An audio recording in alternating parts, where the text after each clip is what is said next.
Sobol khair, kaifa halukum? Semoga kalian baik-baik saja ya. Nah, hari ini kita akan membahas tentang sujud syukur dan sujud tilawah kembali. Kita mulai dari sujud syukur. Jadi, sujud syukur itu apa?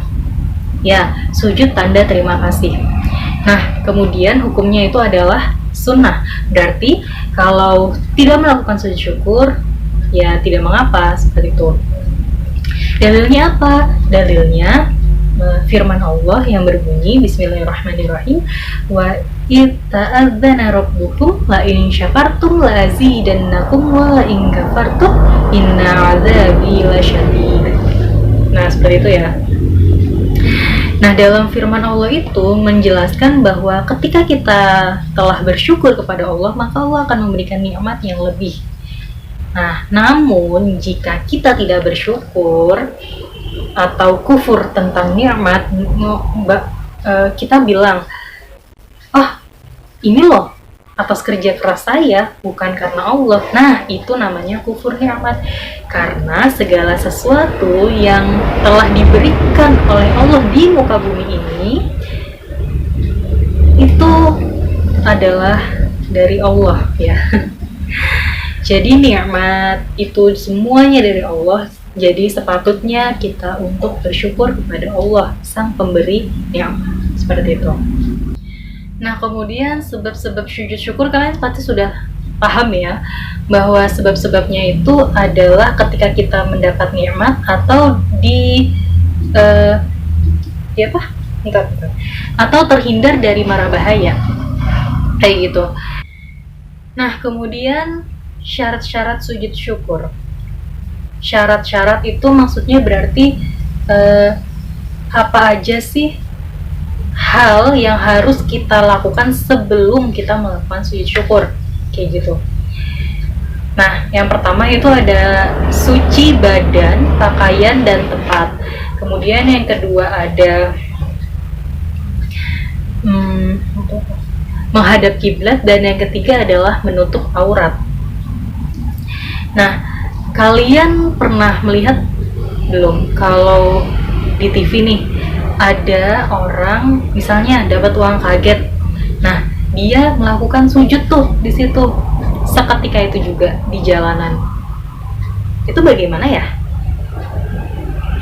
Nah, kalau menurut saya ini pendapat saya ya, itu bisa kalian sanggah atau menolaknya.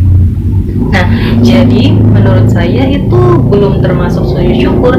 Jadi kalau misalnya kita mau melakukan sujud syukur, ya sebaiknya kita berada di tempat yang suci dan kita juga sudah suci, pakaian kita juga sudah suci, kemudian kita melakukan sujud syukur sebagaimana tata cara yang sudah kalian baca di buku fikihnya.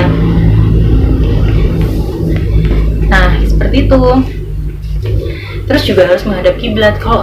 Kalau tiba-tiba kalian lagi ada di jalan, tiba-tiba kalian sujud syukur, emang kalian tahu kiblatnya ada di mana?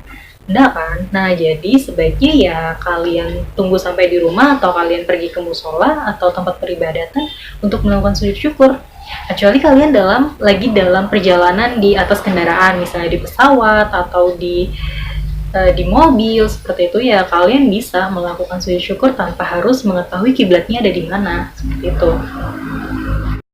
Nah, menyinggung soal sujud di atas kendaraan, kemarin kan saya sudah memberikan studi kasus kepada kalian ya, tentang si Hasan yang mendapatkan kabar gembira, kemudian dia galau nih mau sujud syukur di mana, di musolakah atau di atas kendaraan, atau tidak perlu, seperti itu.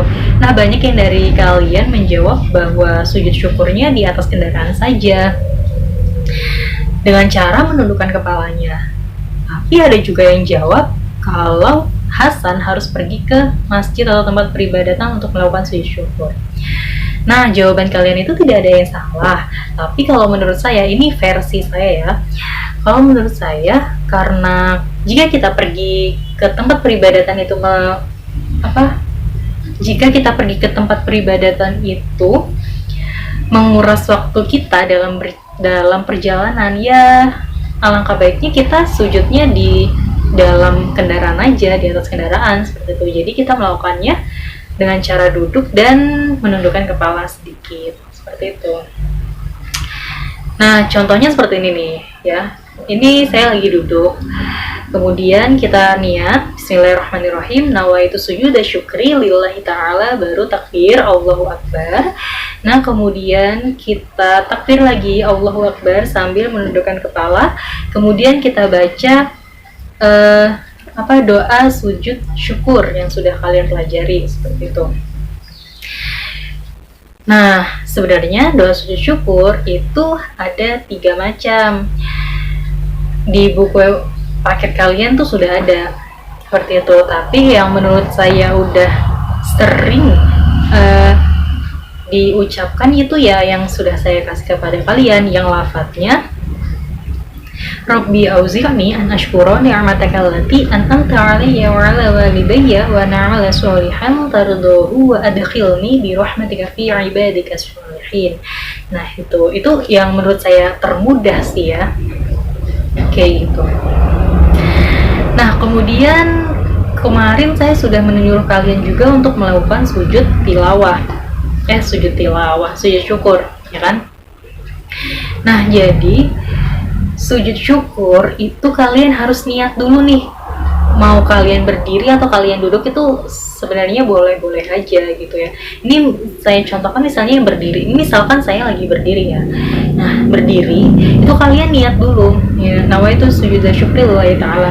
Kemudian kalian takbiratul ihram. Nah, takbiratul ihram itu Allah mengangkat kedua tangan kayak gini, Allahu Akbar. Kemudian kalian takbir lagi Allahu Akbar, baru kalian sujud. Nah, kayak gitu. Jangan kalian berdiri kemudian kalian takbir tiba-tiba langsung sujud. Nah, itu salah. Jadi harus takbiratul ihram dulu baru kalian sujud kayak gitu. Contohnya seperti ini. Allahu Akbar.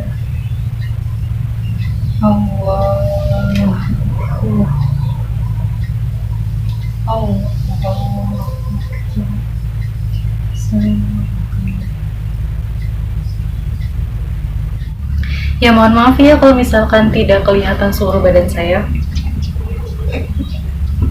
Nah, jadi urutannya itu niat dulu, kemudian kalian takbiratul ihram, kemudian takbir lagi langsung sujud. Nah, masih ada tuh yang melakukan kalian ruku kemudian i'tidal. Nah, itu tidak perlu, kalian langsung sujud gitu, berdiri langsung sujud. Nanti setelah sujud kalian duduk itu langsung salam, jangan baca tasyahud awal atau tasyahud akhir, itu tidak perlu seperti itu. Sampai sini paham ya gimana caranya melakukan sujud syukur? Nah, kemudian kita sekarang bahas tentang sujud tilawah. Nah, sujud tilawah itu sujud yang kita lakukan setelah kita membaca ayat sajadah atau mendengar ayat sajadah. Nah, hukumnya juga sama-sama sunnah. Jadi kalau misalkan kita mendengar atau membaca ayat sajadah tapi kita tidak melakukan sujud tilawah, nah itu tidak mengapa, seperti itu. Kemudian syarat-syaratnya sama juga seperti sujud syukur ya. Suci dari hadas, dari najis, baik di badan, pakaian, tempat, kayak gitu.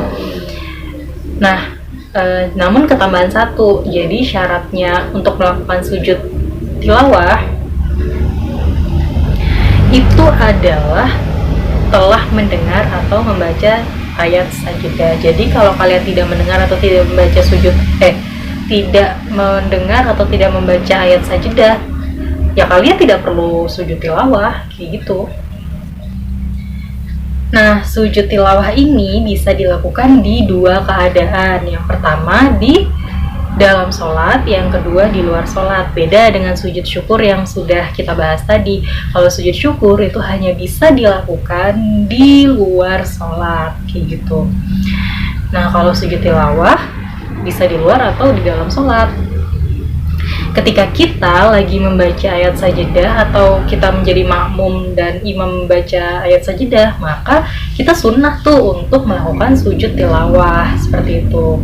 Kemudian kalau di luar sholat, ketika kita lagi ngaji Al-Quran ya, baru kita dapat ayat sajadah, oh aku mau sujud tilawah kayak gitu, ya udah langsung aja sujud tilawah kayak gitu, sunnah kok. Tapi kalau misalkan kalian juga tidak melakukan sujud tilawah, ya tidak apa-apa.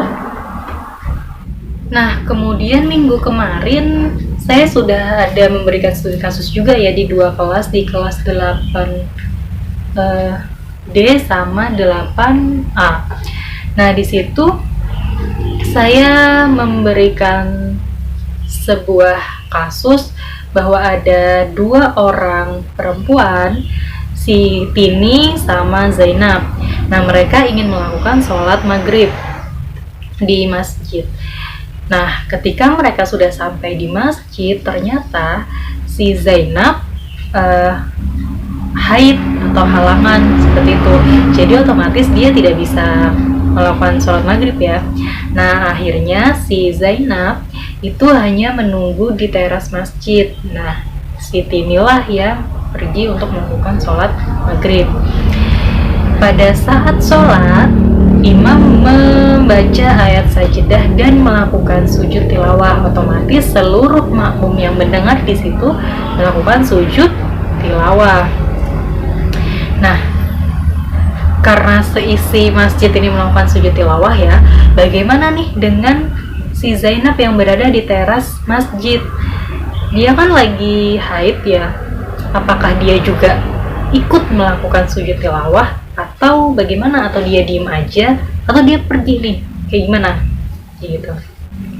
Nah, dari jawaban teman kalian ada yang rata-rata kayaknya hampir deh ya, semua menjawab bahwa si Zainab itu tidak perlu melakukan sujud tilawah karena dia lagi halangan atau lagi haid. Dan jawaban kalian benar. Jadi kembali lagi ke syarat yang tadi, bahwa jika kita ingin melakukan sujud tilawah, kita harus dalam keadaan suci dari hadas dan najis, baik itu pakaian, badan, dan juga tempat. Ketika si Zainab ini lagi haid, berarti kan dia membawa hadas ya, jadi dia tidak diperbolehkan untuk melakukan sujud tilawah. Seperti itu. Nah, mungkin cukup sekian aja ya. Kalian kayaknya udah pada paham nih tentang sujud tilawah dan sujud syukur. Jadi saya ucapkan terima kasih sudah melihat video ini. Syukron kasiran ala ihtimamikum. Dan minggu depan kita akan belajar tentang bab puasa. Kalian pelajari ya, LKS-nya kalian baca-baca tuh tentang bab puasa. Siapa tahu minggu depan saya langsung memberikan tugas kepada kalian ya. Syukran ala ihtimamikum. Ila liqa. Wassalamualaikum warahmatullahi wabarakatuh.